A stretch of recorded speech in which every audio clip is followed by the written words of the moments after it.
Ok, creo que nos hemos extendido un poquito. Imagínense que queríamos dar 10 temas por día, o sea, qué locura. Sí, Y imagínense. apenas vamos con 3 temas y ya son las 11:30. Cualquier cosita, muchachos, si tienen sueño, ya van a ser las 12. Los 2 temas que quedan los podemos dejar para el día mañana y lo que hacemos es que damos más temprano la clase. Ujú. Pero bueno, vamos a dar este de aminoácidos y cualquier cosita, pues escriben por el chat si están de acuerdo, si no están de acuerdo, si tienen sueños, si no, bueno, ustedes deciden. Bueno, sigamos con aminoácidos. Bueno, primero podemos definir qué es un aminoácido. Un aminoácido es una molécula orgánica, esta es incolora. Sus compuestos o elementos principales son nitrógeno, hidrógeno, eh, carbono y oxígeno. Ustedes las van a diferenciar porque ellas tienen un grupo amino, ¿sí? Que es ese.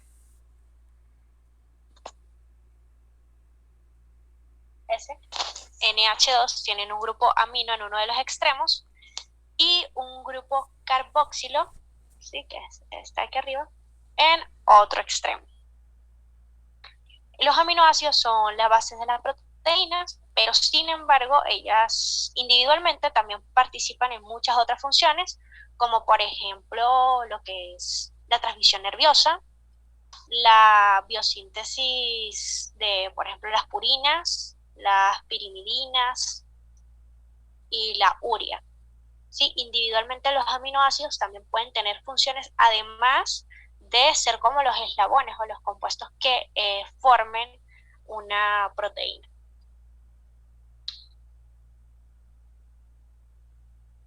Ok, bueno, podemos hablar de que cómo se crea un enlace peptídico. Los enlaces peptídicos se van a originar cuando se encuentran dos aminoácidos, ¿sí? Dos aminoácidos se combinan, ¿sí? El grupo amino de uno se une al grupo carboxilo de otro y se forma lo que es un enlace amida. Más adelante les explico bien cómo se origina bien este enlace peptídico. Muchos libros van a encontrar que a los aminoácidos individualmente, cuando están formando una cadena polipeptídica, no se les llama aminoácidos, sino residuos. Y bueno, cuando se unen dos aminoácidos, a esto se le va a llamar dipéptido. Y si viene otro aminoácido y se le une a esos dos, pues se le llama tripéptido y así sucesivamente. Hasta que se forma un polipéptido, ya. Es cuando tienen varios aminoácidos juntos. Luego de esto es una reacción que se da como de manera natural o espontánea, se podría decir, dentro de las células. Como les expliqué, en células se da es en los ribosomas. Ya nuestro código genético viene codificado con los 20 aminoácidos. Claro, hay muchos tipos de aminoácidos, pero 20 son los esenciales, por decirlo así, o son los que nosotros necesitamos como tal. Y estos van a formar los que se llaman péptidos. Y luego, cuando estas cadenas polipeptídicas, estos péptidos alcanzan cierto peso molecular, es que se le pueden denominar proteínas. Entonces, como dice aquí en la diapositiva, se puede generalizar que los aminoácidos son, como les dije, componentes esenciales de proteínas, son sustancias incoloras, son solubles en agua. Bueno, aquí dice que están compuestas por nitrógeno, hidrógeno, oxígeno y carbono, y que las van a poder diferenciar porque tienen un grupo ácido débil, que es el grupo carboxilo, y el grupo base débil, que es el grupo amino. Y estos dos grupos van a estar unidos a un carbono alfa, que aquí ya lo van a ver en la estructura. ¿Sí? Aquí tienen al carbono alfa, no sé qué pasó, pero carbono alfa, este es el grupo carboxilo, grupo amino, va a estar unido también un hidrógeno y esta R. ¿Qué es esta R? Esta R significa grupo radical o también llamado cadena lateral. Esa cadena lateral es el que le va a dar como la identidad a ese aminoácido, es el que hace que cada aminoácido sea único o específico. ¿sí? Otro dato importante es que como ambos grupos, o sea, es un ácido débil, el grupo carboxilo y el grupo amino es una base débil, son susceptibles a ionización. Y estos van a depender del cambio de pH que ocurre en el organismo. Por eso, cuando un aminoácido está en disolución, en realidad no es que está de esta forma, sino que va a estar ionizándose, pues va a estar como en constante cambio. Entonces, dependiendo de las sustancias que actúen, los aminoácidos se van a comportar de maneras diferentes. O sea que a manera general, cuando está un pH bajo, es decir, a un pH sumamente ácido, ya sea de 2, un pH 2, un pH de 4, ellos van a encontrarse mayormente en su forma aniónica, ¿sí? Con una carga negativa. Pero cuando están en un pH alto, es decir, un estado bastante básico, van a encontrarse en su forma catiónica, es decir, con una carga positiva. Un pH básico tipo un pH de 10 o 12, ¿no? Ya creo que Diego les explicó que el pH fisiológico es más, varía entre 7.2, 7.35, más o menos es el valor de pH fisiológico. Ok, ¿qué podemos decir de los aminoácidos en general? Bueno, que casi que todos los aminoácidos son primarios, ¿sí? Son aminas primarias, ya que comparten una característica general y es que su cadena radical va a ir en una sola dirección, ¿sí? Van a diferir en una sola dirección. Mientras que de las 20 que les nombré, o sea, de las 20 que dije que son necesarias, 19 son primarias y una sola es secundaria. La que es secundaria es la prolina, porque, bueno, ahorita cuando les muestre la estructura, la prolina tiene una característica que en su cadena radical hay como un anillo que se une al carbono alfa de nuevo. Pero bueno, eso ya lo entenderán mejor más adelante. Aquí les coloqué estas dos estructuras porque puede de que las encuentren de dos maneras. Sin embargo, quiere decir exactamente lo mismo, solo que esta de aquí arriba pues está de manera extendida, se ve N con sus dos hidrógenos y el grupo carboxilo se ve extendido, que un oxígeno está unido al carbono por doble enlace, mientras que el otro oxígeno tiene un enlace simple y también se encuentra enlazado a un hidrógeno. Y en esta, pues esta es como, por decirlo de manera resumida, pero en realidad significa totalmente lo mismo, por si tienen esa duda o algo así. Ok, vamos con la clasificación. Bueno, los aminoácidos se pueden clasificar de varias maneras, ¿sí? Por ejemplo, de acuerdo a su grupo radical, ¿sí? De acuerdo a su cadena lateral, de acuerdo a su estereoisomería, de acuerdo a si participan o no en la composición proteica, es decir, si son proteicos o no proteicos. Aquí les voy a hablar primeramente de los proteicos y los no proteicos. Los proteicos, como ven aquí, se subdividen en dos, codificables y modificables. Entonces, hablemos primero de los codificables. Los codificables también son llamados universales. Estos son los que permanecen como tal en la proteína, no cambian, ¿sí? Siempre van a ser los mismos aminoácidos. Estos también se van a subdividir en tres tipos, según la naturaleza de su cadena radical, de su cadena lateral o su grupo radical, que es donde vamos a encontrar lo que son alifáticos, aromáticos, hidroxiaminoácidos, tiaminoácidos, iminoácidos, bibásicos y dicarboxílicos y sus amidas. Polaridad, porque vamos a encontrar aminoácidos apolares y polares, pero estos polares van a ser sin carga, ¿sí? Podemos encontrarlos cargados, pero también que tienen cierta polaridad, pero no son ni positivos ni negativos. Y según su obtención, si son esenciales o si son no esenciales. Aquí son 10 y 10. Y ya les explicaré por qué esos nombres. Ahora hablemos de los modificables. Los modificables también son llamados aminoácidos particulares y es porque estos son como el resultado de aminoácidos que sufren modificaciones luego de la síntesis de proteína. ¿Modificaciones qué? Como por ejemplo una hidroxilación. Y es cuando un aminoácido pasa este proceso y, por ejemplo, cuando vean lo que es colágeno, se van a dar cuenta que los compuestos es prolina, no me acuerdo del otro compuesto, pero creo que era glicina, y hidroxiprolina. Y es porque la prolina pasa por un proceso de hidroxilación y pasa a ser hidroxiprolina. A esto es lo que me refiero con modificables.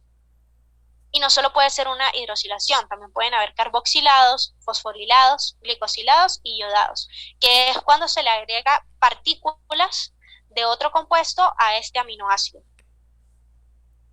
Y bueno, encontramos a los no proteicos, que son aquellos aminoácidos que no van a tener nada que ver con las proteínas, tipo los diaminoácidos. Estos son los que forman parte de los peptidoglicanos. Los peptidoglicanos son aquellos compuestos que van a formar la pared celular, por ejemplo, de algunas bacterias, como la gram positiva, creo que es. Y los gamma aminoácidos, estos son muy importantes porque interactúan de manera individual en lo que es el metabolismo y ayudan a la eliminación del nitrógeno y la creatina en el organismo. Ok, aquí vamos a ver lo que les estaba hablando de aminoácidos esenciales y no esenciales. ¿Qué pasa? No es que unos sean más importantes que los otros, no, sino que se le denominan aminoácidos esenciales porque nuestro organismo no es capaz de producirlos, no es capaz de sintetizarlos. Entonces, esos son los que nosotros necesitamos ingerir en nuestra dieta, ¿sí? Nosotros necesitamos comerlos para que puedan estar dentro de nuestro organismo, mientras que los no esenciales, nosotros los producimos dentro de nosotros, no es necesario consumirlos. Y bueno, dentro de los aminoácidos esenciales, por ejemplo, encontramos la fenilalanina. Recuerdo que es muy importante, esta interviene en lo que son los procesos de aprendizaje, ayudan a la buena memoria, controlan el apetito, controlan el deseo sexual, los estados de ánimo, también participan en lo que es la recuperación y desarrollo de tejidos, entre otras cosas. Otro ejemplo es la leucina, que esta interviene con lo que es la formación y la reparación de tejidos. Esto es como para darles ejemplo. Si les interesa saber más, es muy bonito. Bueno, dentro del material yo tengo una tabla en donde explica las propiedades de cada uno. Pero bueno, esos son los dos que les voy a dar de ejemplo. Y de los no esenciales, podemos ver el ácido aspartico, o también llamado aspartato. Una de las propiedades es que ayuda a reducir el nivel de amoníaco en sangre. Y también podríamos hablar de la tirosina. La tirosina, recuerdo que interviene en lo que es los procesos de regulación de apetito, regulación del sueño, es un buen antidepresivo, ayuda a lo que es la reducción de grasa corporal, entre otras propiedades. Aquí ya vemos lo que son las estructuras como tal de los aminoácidos, lo que les estaba explicando, que cada grupo radical, cada cadena lateral es diferente y es lo que le va a conferir su especialización o su identidad a cada aminoácido. Sí, podemos ver aquí en los grupos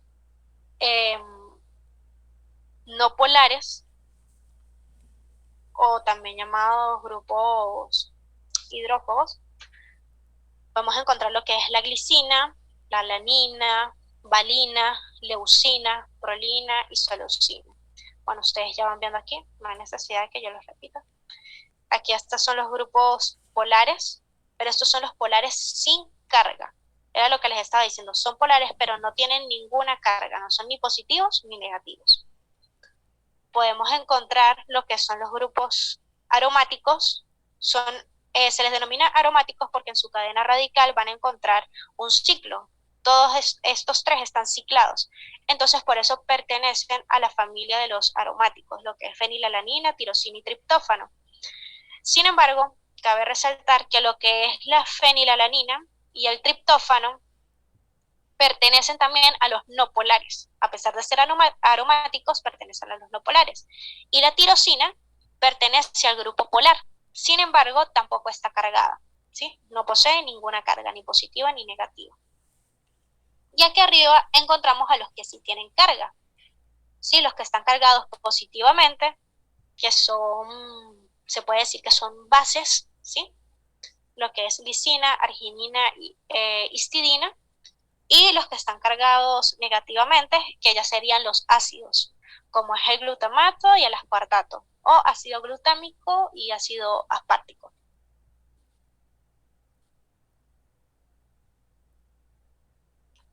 Bueno, antes de hablar de las propiedades de estereoisomería, habría que explicarles un poquito sobre algunas modificaciones. Todos, como les expliqué, todos los aminoácidos pueden sufrir modificaciones posttraduccionales, y de estos 20 se pueden formar muchísimos, más de 100. Y bueno, ya les di el ejemplo del colágeno, si lo recuerdan, que bueno, pasa por un proceso de hidroxilación, y la prolina luego pasa a ser hidroxiprolina. Así como ese, muchísimos otros aminoácidos pasan por diversos procesos que los modifican en cuanto a su estructura y adquieren, por lo tanto, otra especialización. Entre las funciones generales de los aminoácidos podríamos mencionar que intervienen en la regulación del crecimiento celular. Creo que lo dije anteriormente, que transmiten lo que es el impulso nervioso, son precursores de compuestos aminados, como por ejemplo las bases nitrogenadas, como los neurotransmisores, las hormonas.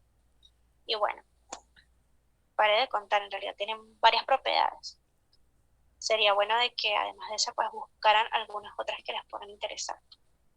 Bueno, ahora sí podemos hablar de lo que son las propiedades dentro de las cuales se encuentra la estereoisomería.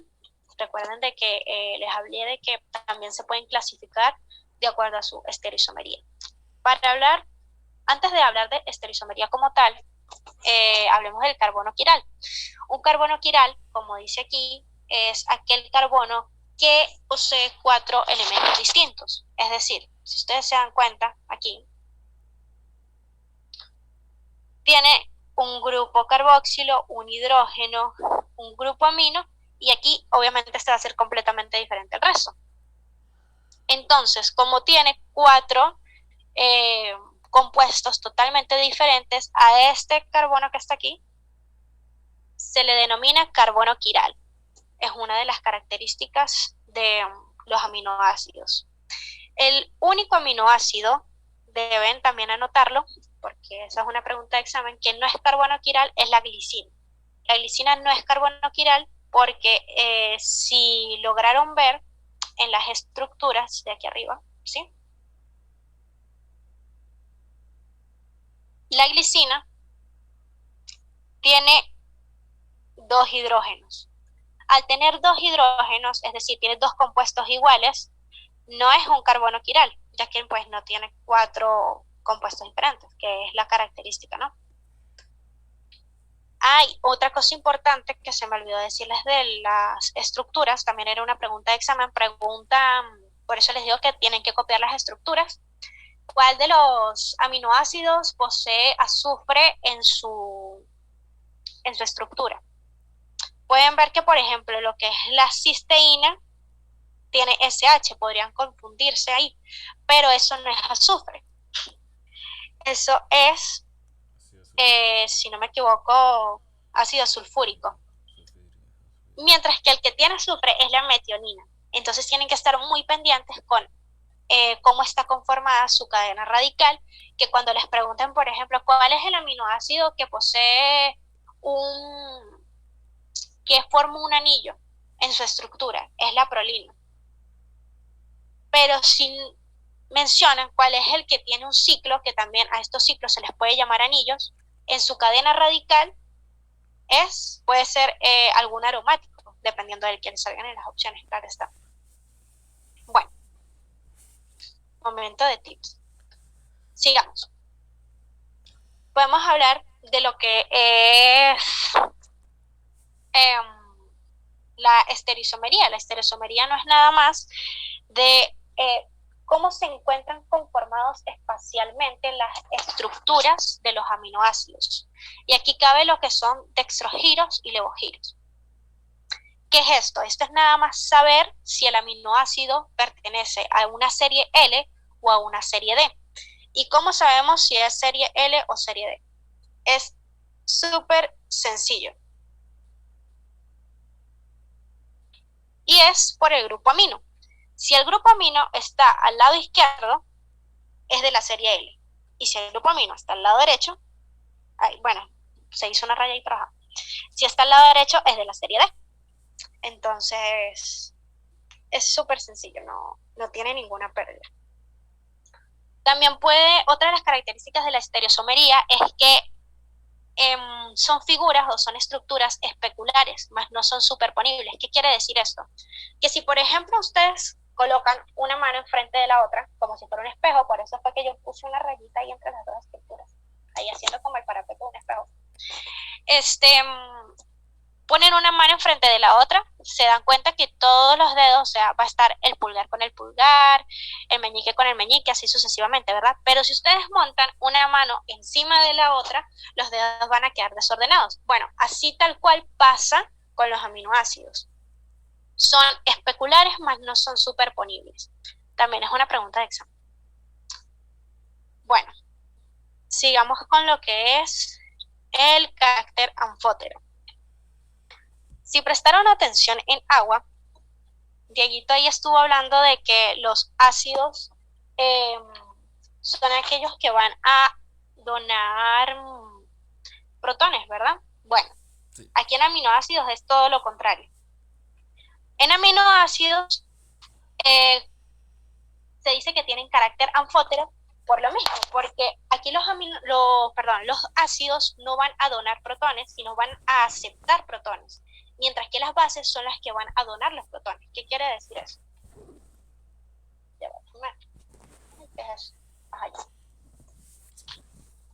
Por ejemplo, aquí tenemos una estructura que está en su estado ácido, completamente ácido. ¿Por qué? Porque está completamente protonada. Vemos de que aquí el grupo amino tiene un 3, no tiene un 2, y está cargado positivamente, es decir, que tiene todos sus protones, y que el grupo carboxilo también tiene su estructura completa, ¿sí? Aquí está un pH sumamente ácido. ¿Qué pasa? Que cuando vamos aumentando el pH, ¿verdad? Vamos agregando hidrógeno, vamos aumentando ese pH, el grupo carboxilo se desprotona, ¿ves? Y pierde su hidrógeno. Y aquí queda en un estado neutro, queda por decir en un 50-50. Porque entonces, al perder aquí un hidrógeno, queda un número negativo y aquí un número positivo, ¿sí? Va a quedar en un estado neutro. En esta estructura del medio está a lo que es un pH fisiológico. Está a un pH de 7.2, 7.35 más o menos. Pero si seguimos aumentando el pH, seguimos agregando, vemos de que nuestra estructura, nuestro compuesto amino, pierde su protón. Ya no es con 3, sino pueden darse cuenta que tienes un 2. Y aquí es cuando tenemos una estructura completamente básica, porque ya llegó a su límite, por decirlo así. Entonces, por eso es que decimos de que la base es la que va a donar protones y los ácidos son los que va a aceptar a estos protones. Porque entonces, si queremos llevarla a un estado ácido, este es el que le va a estar dando protones así, para que vuelva a su estado ácido. No sé si me di a entender, pero creo que sí. Está sencillo. Está bien. Ok. Bueno, tomen notica también de lo que voy a decir ahorita, es que todos los aminoácidos son electrolitos fuertes, ¿sí? Es una pregunta de examen. También, ¿qué es suiterión? Les van a hablar de qué es suiterión. Suiterión es la zona cercana al pH, pero que tiene cargas positivas igual a cargas negativas. Eso es lo que les estaba diciendo, que es como un 50-50, ¿sí? Van a tener mismo número de cargas positivas y mismo número de cargas negativas. Y también otro término importante es punto isoeléctrico. Es el PI que ven ahí. Eso es punto isoeléctrico. El punto isoeléctrico es donde es el pH donde la carga es igual a 0, ¿sí? Puede que suiterión y punto isoeléctrico tengan algo de similitud, o sea, es como si fueran sinónimos, algo así. Pero, sin embargo, no son lo mismo. Uno es que tiene cargas 50 y 50 y el punto isoeléctrico es que es igual a 0. Entonces, ojo con eso. Y bueno, podemos hablar ahora de lo que es la ecuación de Henderson-Hasselbalch. Es una ecuación que ese señor nos dio para saber cuál es el punto isoeléctrico de un aminoácido. Entonces, dicen que la fórmula de punto isoeléctrico, ¿verdad?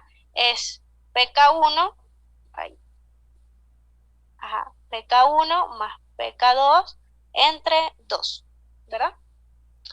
Entonces, ¿qué hacemos ahí? Supongamos que tenemos aquí nuestro aminoácido. Aquí, primero aquí en la parte neutra.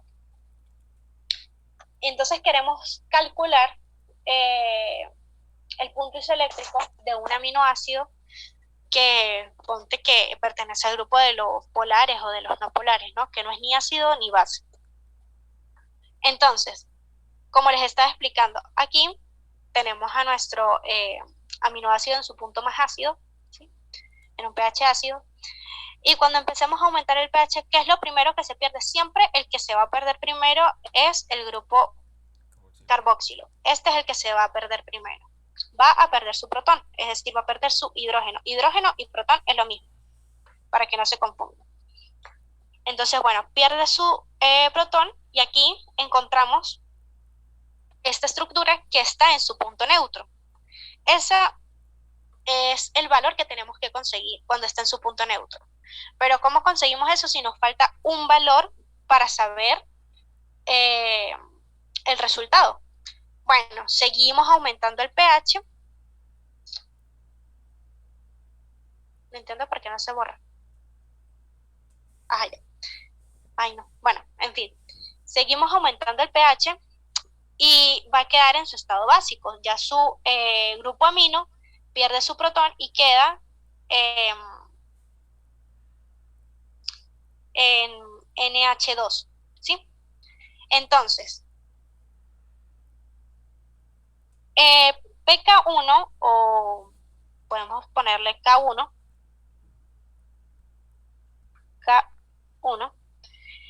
va a ser para el grupo carboxilo.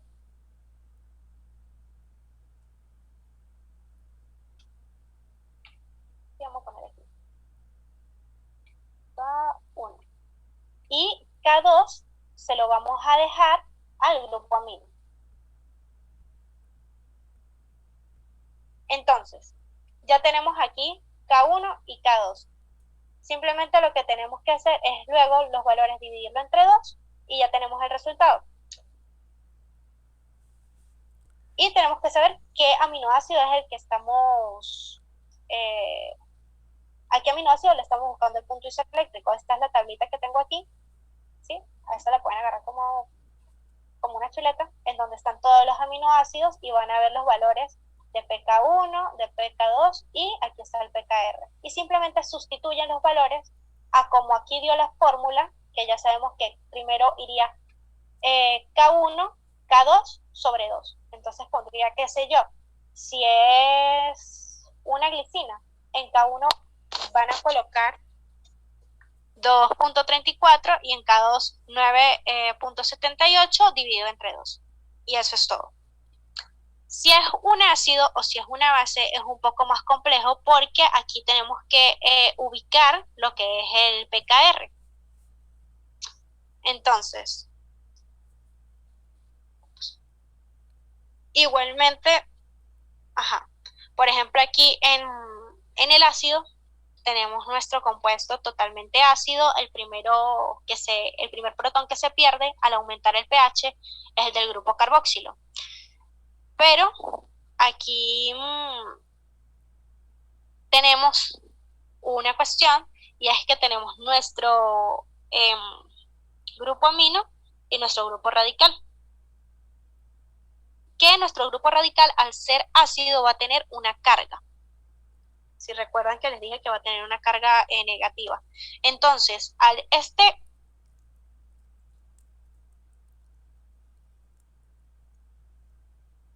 Ay, no se borra.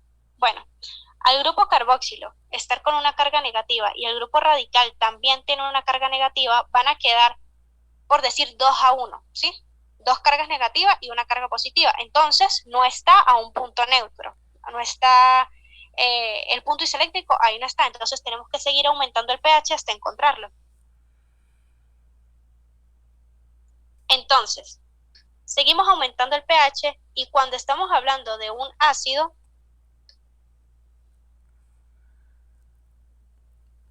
no entiendo por qué no se borra. Bórralo con el borrador. Dale a eliminar todo y lo rayas. Y se elimina. Pero es que no me sale eliminar todo. Me sale una papelera que dice borrar y no se borra. No, dale borrar y rayas donde va a decir.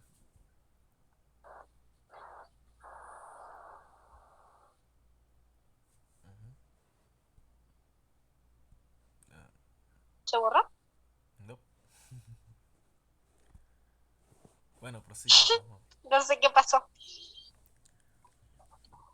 Bueno, entonces, al seguir aumentando el pH, cuando es un ácido, el que va a perder su protón, su carga, va a ser el grupo radical, ¿sí? Y luego seguimos aumentando el pH hasta tener un estado, lo siento, hasta que quede en un estado básico. Entonces, aquí, como el primero que perdió su carga fue el grupo carboxilo, iría K1. Lo que pasa es que no puedo rayar porque, no sé, mi teléfono no me quiere dejar rayar. Aquí, como el que perdió su carga fue el grupo radical, iría KR. KR se le va a dejar al grupo radical.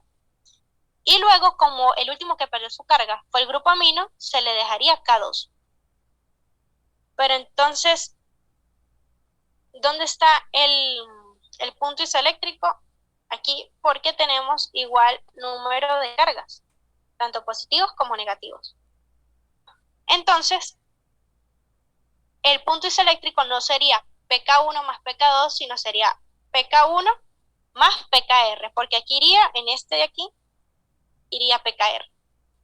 Y ahí es cuando ustedes se van a la tablita y como estamos buscando un ácido, vemos de que hay pKr. Por ejemplo, si es un glutamato, ponemos de que pK1 es 2.19 más pKr, que es 4.25, y lo dividen entre 2. En el estado básico ocurre algo y es que no se va a desprotonar primero el grupo radical, sino que después de que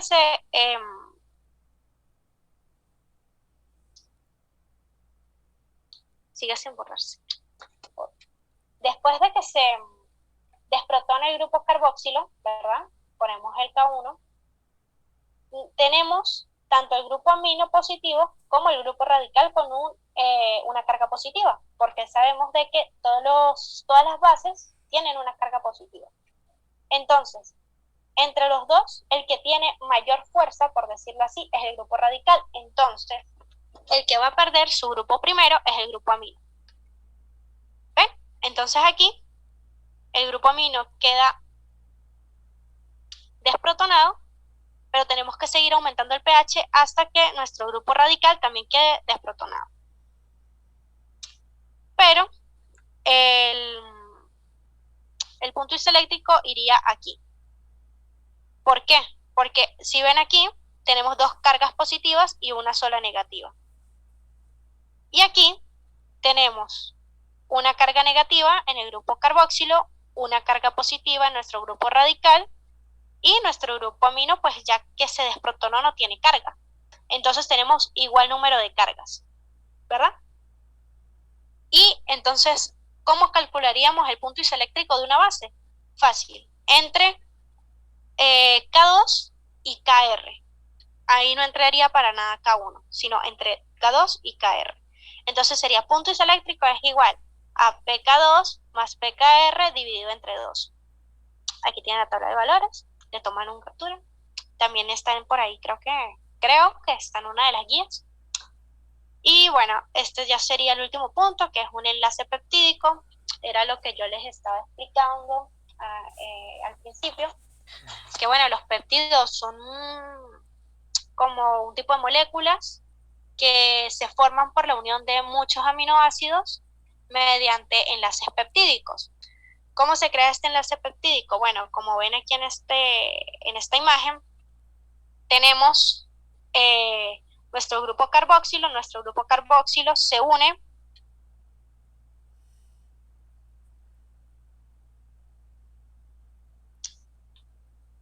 no se quiere borrar.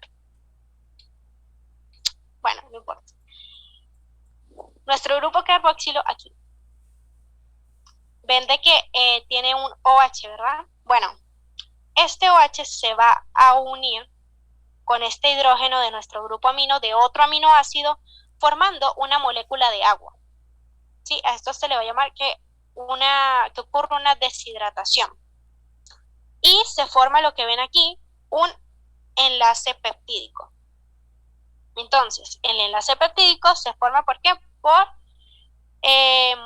la unión del grupo carboxilo de un aminoácido con el grupo amino de otro aminoácido diferente, formándose una molécula de agua. Aquí pueden ver H2O, ¿sí? Una de oxígeno, dos de hidrógeno, excelente. Y así sucesivamente se van uniendo muchos más aminoácidos hasta formar un péptido. Que ya saben, si el número de péptidos es muy alto, si alcanza cierto peso molecular, ya es una proteína.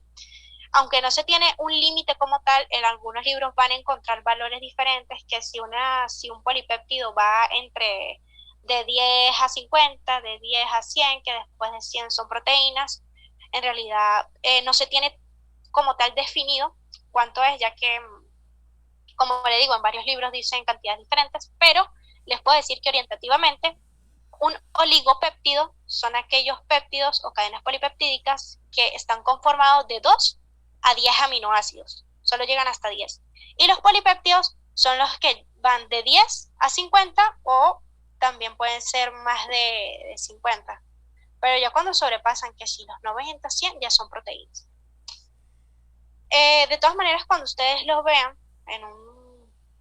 en alguna imagen o algo así, si se los ponen a diferenciar, los péptidos son mucho más pequeños que las proteínas y las proteínas pueden estar formadas por muchas cadenas polipeptídicas. O sea, no va a ser una sola cadena, sino puede tener 2 o 3 cadenas, algo así. Un ejemplo de un polipéptido es la insulina, que está compuesta por 51 aminoácidos, ¿sí? Entonces, por eso es que le digo que es orientativa la cifra. ¿Qué más les puedo decir? Bueno, que para poder nombrar a un péptido, se empieza por el aminoácido que porta el grupo amino terminal y se termina por el aminoácido que porta el grupo carboxilo terminal. ¿Qué quiere decir eso? Que si la cadena empieza, por ejemplo, con una alanina y termina, su último aminoácido es una serina, qué sé yo, algo así, esa cadena polipeptídica, ese péptido se llamaría alanilserina. aunque también puede estar representado solo por 3 letras, entonces quedaría ala de alanila y ser de serina, entonces alacer, o simplemente AS, que hay veces que en algunos libros también aparece solo con la inicial. Y por último serían los péptidos de importancia biológica, por ejemplo, está el glutatión. El glutatión es el antioxidante universal de nuestro organismo. Eh, Se encarga de controlar los radicales libres, de eliminarlos. Otro péptido de importancia es la encefalina. Esta actúa a nivel cerebral, es la que ayuda a producir la analgesia. Otro sería la vasopresina, esta se encuentra a nivel renal, es la que ayuda a reducir la presión arterial. La oxitocina, esta la segregan mucho las mujeres cuando están en trabajo de parto y también cuando están en periodo de lactancia. Y otras serían el glucagón y la insulina, que el glucagón pues la van a encontrar cuando veamos lo que es metabolismo de glucógeno, ya que están presentes tanto la insulina Gaby, como el glucagón. ¿Qué pasó? em, trata de no extenderte mucho porque los muchachos tienen mucho sueño. Ah, ok. Bueno, no, esta es lo último, que Y se bueno, encuentran cuando están, por ejemplo, da en ayuno. da una pequeña énfasis en un pequeño repaso ¿Ok? Sí, ya terminé. lo de carácter anfótero, que no lo entendieron tan bien. Simplemente hazle un pequeño resumen sobre ese temita. Y ya. Y terminamos la clase por hoy. Eh, ¿Esto lo entendieron? Para buscarlo del punto isoeléctrico, ¿sí? ¿No? Em, para ver. No, me dijeron hasta puntos, carácter anfótero. Que les expliques eso un momentico. Ya.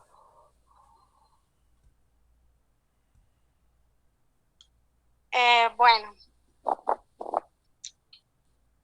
es que, bueno, tienen que recordar solamente que es lo contrario a agua. Que en agua los ácidos son los que donan los protones. Aquí los ácidos son los que aceptan los protones. Y que cuando se les va agregando pH, sí, ¿verdad? Se va aumentando el pH, se van desprotonando, ¿sí? De ácido a base se van desprotonando. Y bueno, no sé qué más decir de manera resumida. Cuando dice desprotonar, es cuando se le sacan sus hidrógenos. O sea, sus Hidrógenos, hidrógenos, exactamente. este, como quien dice, se quitan, podríamos decirlo así. Se quitan y Sí, los pierden. los pierde. Y bueno, es así.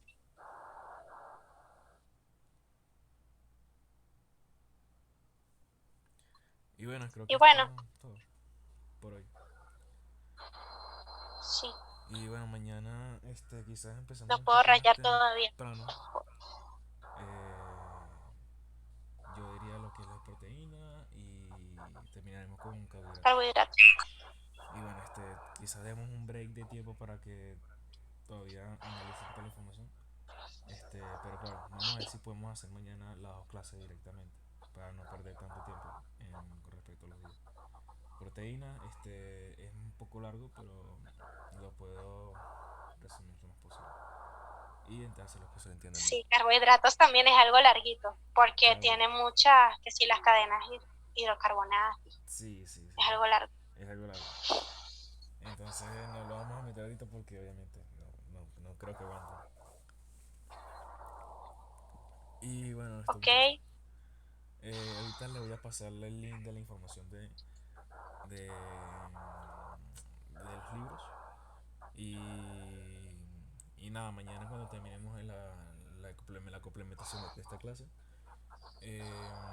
les haré un pequeño, como que un pequeño tour, sí, pero un pequeño tour sobre ese archivo, esos archivos que están ahí. Y bueno, le haré énfasis en lo que yo les dije, que eran cuáles son buenos o no para ciertos temas. Y nada, creo que hasta los momentos eso es todo. pasen buena noche. Espero que si tienen alguna duda, me las hacen.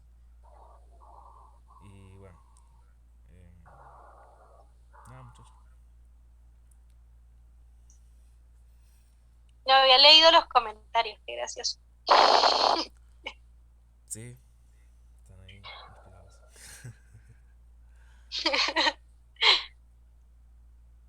Y bueno, otra cosa que Sí, resaltar. sí. Bueno, no, nada, que me quieren mucho.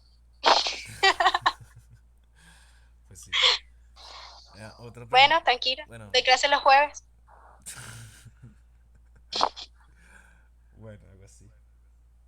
Bueno, bro, para no hacer más larga la noche, vamos a colgar, vamos a despedirnos y ya.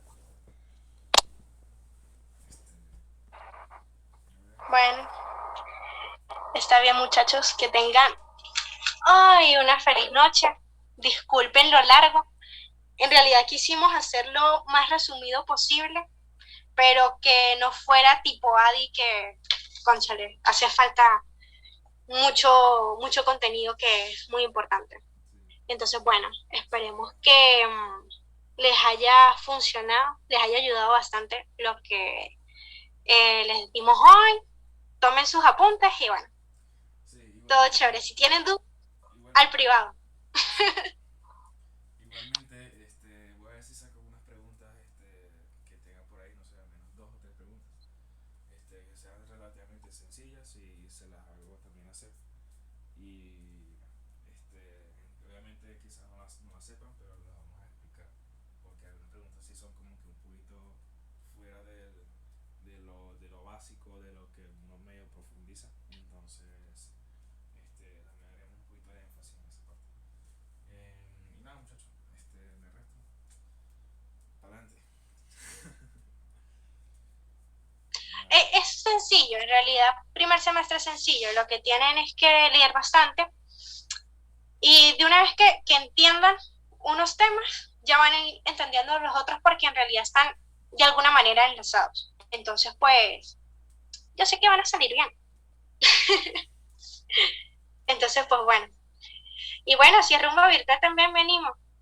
Excelente. Ni modo. Pero bueno, no, sí. A dormir, tomen sus apuntes, hagan sus preguntas, las tienen para mañana y bueno, mañana nos vemos en la clase.